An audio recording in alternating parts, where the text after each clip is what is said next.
Hey all, my name is Cryptic and today I'm bringing you a review of Fall Guys Ultimate Knockout for PS4. Now, Fall Guys Ultimate Knockout is published by Devolver Digital and developed by Mediatronic Games. It is a battle royale platformer.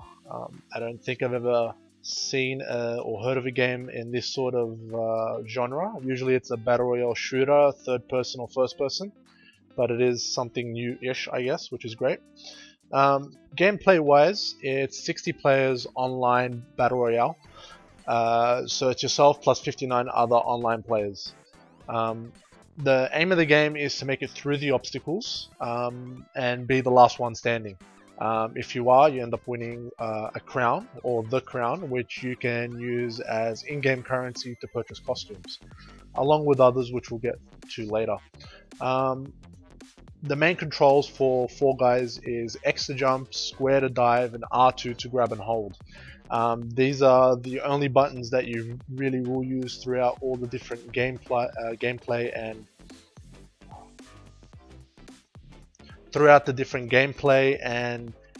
map types. But saying that, it is a very physics-based gameplay, so platforms that are moving up and down, side to side, falling through due to gravity, pushing items like giant soccer balls, or grabbing eggs or other things to actually win or score. It's all dependent on physics as well, especially with how your character interacts with the environment.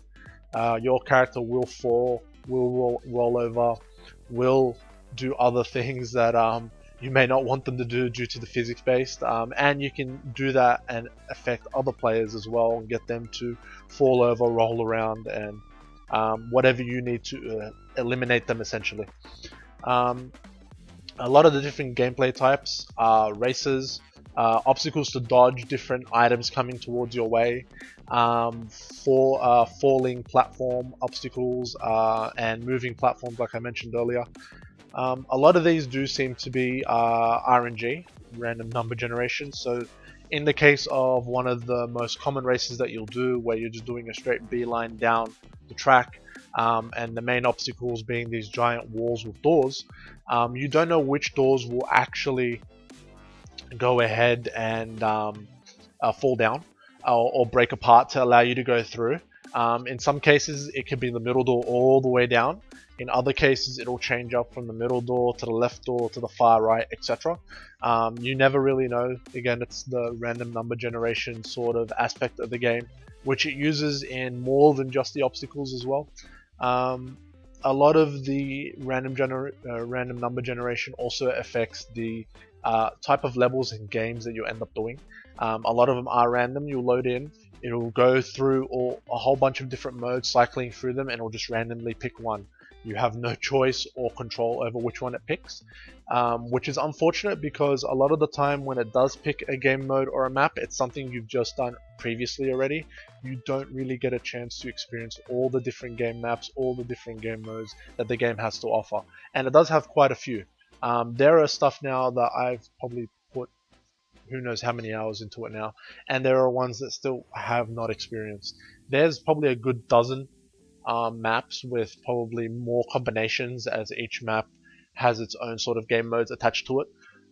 But yeah, you don't get to pick any of them, and there'll be cases where you'll do the same race or the same platform puzzle race 2, 3, 4 times in a row before you finally get something new. It's not that it's lacking content, it just seems to be the way the RNG process works in the game. It seems to lean on modes that you've already experienced a lot of the time. Unfortunately with that, the game can feel quite repetitive at times, even though there's a whole plethora of different game modes, and the interaction with the game is very simple, again due to the control scheme where it's literally just a 3-button game.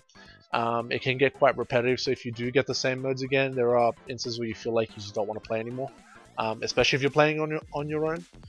The game, I'd highly recommend playing with friends. That's probably the best fun that you'll have, and will allow you to forget about the repetitiveness of the game, where you'll be getting the same game modes or same maps over and over. because a lot of the time you might get eliminated or a friend might, but they can watch you or you can watch them, as there is a spectator mode which lets you toggle between all the active players that are still that haven't been eliminated on the map. With that, you can sort of, scream over voice chat or talk over voice chat about, hey, go left, go right, jump, watch out, the guy's right behind you, he's gonna steal the item off you, etc, etc. So yeah, it can be fun that way, and then you end up losing a couple hours just doing random stupid shit. But which is fine, because games don't always need to be serious, they can just be fun, which I know is shocking in this day and age, but yeah. Another drawback of the game is the controls. Not the fact that they're simple, but at times they can feel quite unresponsive. I'll give you a good example of this. There's one particular race type where you'll start off on moving platforms or leading towards moving platforms and having to jump between gaps, and then you'll get to the very end where you're going through this slime ramp in a sort of a downhill fashion where you're sliding down, where you don't have much control over the direction or the angle you're sliding down or how fast or slow you are, but there is a gap that you have to jump over moving walls that are moving up and down, and a lot of the times you press X to jump multiple times well before you get to the edge, and it does not register the jump, and you end up just falling straight down, which can be quite frustrating, because a lot of the time, a lot of the people, when they get to that point, they've all gotten there at almost the same time. So it's sort of a really clutch moment where you want to make it, you want to have the best chance, but you're let down by the controls not responding to your jump for that. It's also happened to a couple friends online that had the same situation, so it wasn't just me, which is quite frustrating because it is a luck-based game, but you also have a little bit of skill in how you use your controls to affect other players or the environment or the objectives. And unfortunately, with sticky controls and unresponsive controls, it's made amplified to be a lot worse, because you don't have any control over that. If it decides not to respond, well then you're out. And then if you try to make it to the checkpoint to make it back down for a second run, a lot of the time enough players have made it to go across where the rest you get eliminated along with yourself, which is quite annoying, but it does happen from time to time.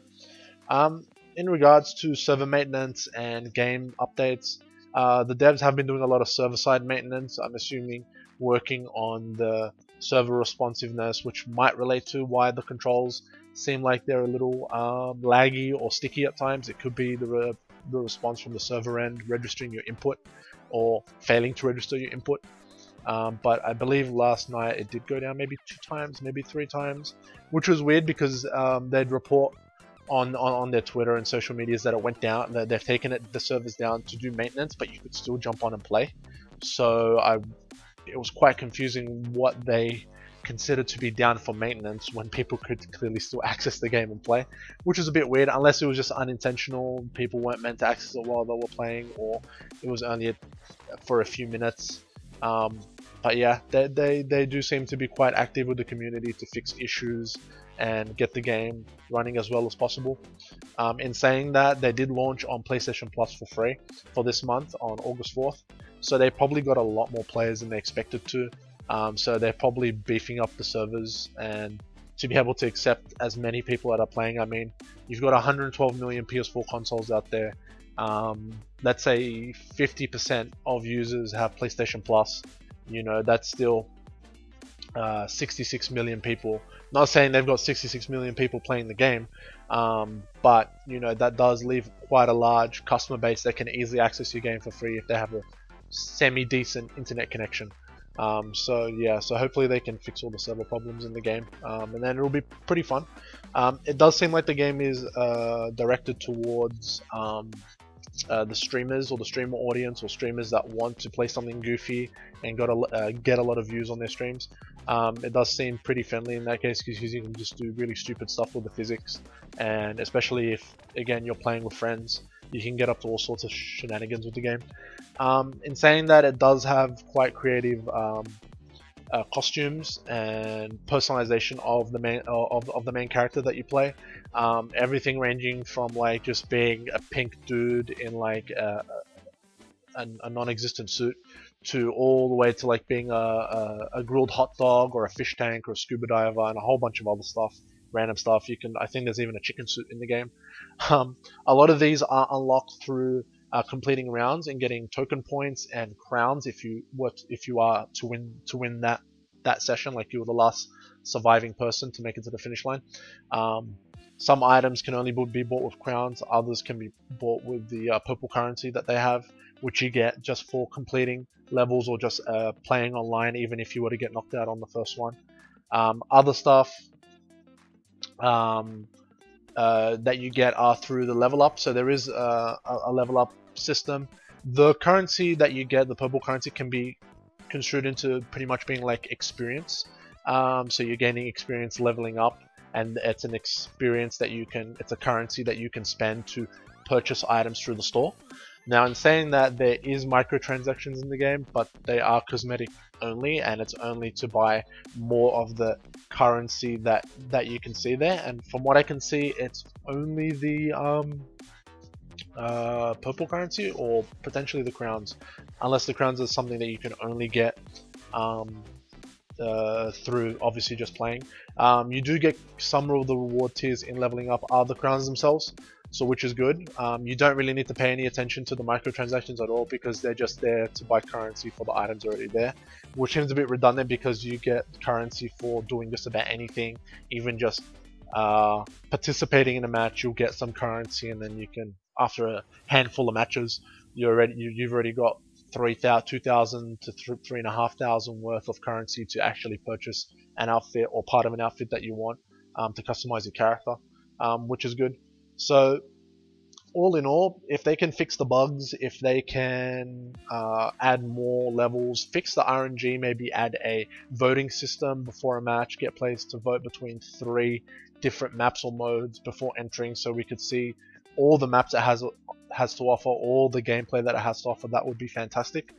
Otherwise, if it keeps down with this RNG sort of process, there's a lot that you won't see ever, which is a shame. Because it does have, again, a lot of variety, a lot of different gameplay, and a whole different bunch of stuff that you can do, but just at the moment you'll be hard pressed to actually get a gaming session where you won't see the same thing 3 to 4 times, which is quite annoying. But yeah, if they do fix all that and fix the controller responsiveness and input lag, I think the game will probably be around for a while. I don't know if it'll be as successful as something like Rocket League, but it seems to be successful already. Again, launching on the PS4 and the PC. No news whether it will come to Switch or Xbox. It may not. It could be 12 months down the track or whatever, not too sure. But at the moment, those are the only 2 platforms it's available for. And again, it is free for PlayStation Plus users on PS4 for this month. If I was to give this a rating out of 10, I'd probably give it a 6. I mean, it's above average. Again, it's fun, but only with friends. If you want to dedicate some time to it and just goof around with friends and have a laugh and just do stupid stuff, it's great. It can get frustrating, like I said,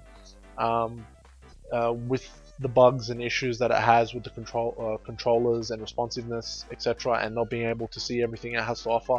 But overall, it can be a solid game. If they fix that, I think it could be a solid 7 out of 10 game. But at the moment, my final score, as it is now, is 6 out of 10.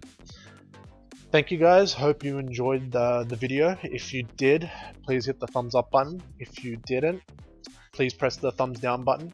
Any feedback or critiques that you may have, please leave them in the comment section below.